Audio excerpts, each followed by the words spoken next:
हमने 20 क्वेश्चंस किए थे जी। और 21 से शुरू करते हैं आज। Okay sir. फर्स्ट क्वेश्चन है ये हमारे पास, how do you track sales performance. तो सेल परफॉर्मेंस को किस तरह देखते हैं, ट्रैक करते हैं। We track daily, weekly and monthly sales through POS reports. Point of sale system की रिपोर्ट्स आप निकालते हैं, वो जी। डेली देख सकते हैं, मंथली वीकली वो आपकी मर्जी, यानी compare against targets.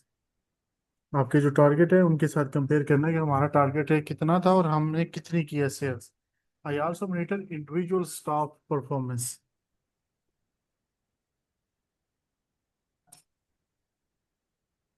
What would you do if sales targets are not being met. अगर सेल टारगेट पूरे ना हो रहे हो तो आप क्या करती हैं। अब यहाँ हमने कुछ चीजें बतानी है कि आई एनालाइज द रीजंस। इसलिए राइट। ये देखना होता है कि रीजंस क्या हो सकते हैं, ऐसा क्यों हुआ। ठीक है। जी। उसमें रीजंस मुख्तलिफ हो सकते हैं। फॉर एग्जांपल, लो फुटफॉल, बंदे ही कम आए हैं आपके स्टोर में। ठीक है। तो उसके अलावा क्या हो सकता है, आपके स्टाफ की जो परफॉर्मेंस है वो अच्छी नहीं है। स्टाफ ने अच्छे तरीके से नहीं गाइड किया, या उन्होंने टारगेट अचीव करने के लिए कुछ ज़्यादा जोर नहीं लगाया। हम्म। ठीक है। इसके अलावा क्या हो सकता है, प्रोडक्ट इशू हो सकता है, आपकी प्रोडक्ट ही नहीं अच्छी, लोग बाय नहीं करना चाह रहे, क्वालिटी अच्छी नहीं है। क्वालिटी अच्छी नहीं है, ये कोई भी हो सकता है, कंपनी अच्छी नहीं है। अब इसमें ये आम चीजें यही होती हैं। अब इसमें क्या जी। करना, एक करेक्टिव एक्शन आपने इसमें, अब इसको ठीक करने के लिए एक्शन लेने हैं। एक्स्ट्रा प्रमोशन लगा सकती हैं, रीलोकेशन आप कर सकती हैं स्टाफ की, उनको उनको बदल सकती हैं, उनके ओहदे बदल सकती हैं, या जिम्मेदारियां चेंज कर सकती हैं। एंड ठीक है। Update management. How do you prepare sales report. Sale report किस तरह बनाती हैं। तो I gather data from POS system, वहां से पीओएस सिस्टम से हम डाटा लेंगे, उसको समराइज करेंगे की पॉइंट के, हमारी सेल कितनी हुई है, स्टॉक हमारे पास कितना पड़ा हुआ है, स्टाफ ने कितना घंटे काम किया। And present it clearly to the management, जो आपके ऊपर मैनेजमेंट है उसको आपने ये रिपोर्ट फिर देनी है। ठीक है। How do you ensure accuracy in reports. Report जो आपने दी है उसमें कोई गलती नहीं होनी चाहिए, ये किस तरह यकीनी बनाते हैं बात। तो I double check figures, cross check with physical stock and use system generated data for accuracy. सिर्फ रिपोर्ट पे यकीन नहीं करना, प्रैक्टिकली वो डाटा भी चेक करना है, फिगर्स चेक करने हैं, स्टॉक चेक करना है, सब कुछ करना है। ठीक है।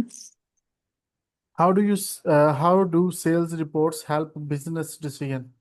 सेल रिपोर्ट से बिजनेस में जो डिसीजन लेने होते हैं उसमें कैसे हेल्प होती है। तो दे हाईलाइट सेल्स ट्रेंड्स, तो इससे आप सेल ट्रेंड हाईलाइट कर सकते हैं, बेस्ट सेलिंग प्रोडक्ट्स आप हाईलाइट कर सकते हैं, स्टॉक की परफॉर्मेंस क्या रही है, and help management plan stock, staffing and promotion. ठीक है। How do you handle N operational hitch.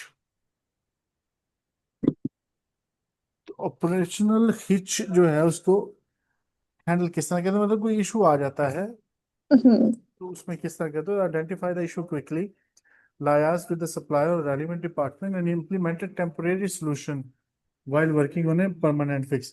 For example POS system बंद हो जाता है काम करना, तो फिर आप मैनुअल काम करना शुरू कर दें तब तक, जब तक वो ठीक नहीं हो जाता। ठीक है।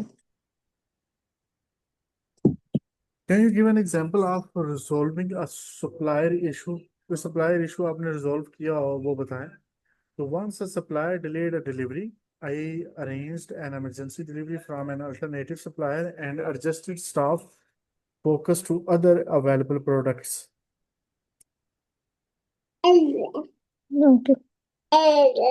How do you ensure smooth day-to-day operations? So by monitoring staff schedules, stock levels, and sales closely, resolving issues immediately, and keeping communication open with the management।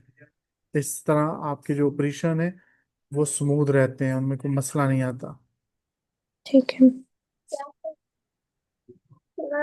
What would you do if a staff member doesn't show up for the work? काम पे नहीं आता कोई बंदा, क्या करेंगे? तो I would rearrange the schedule.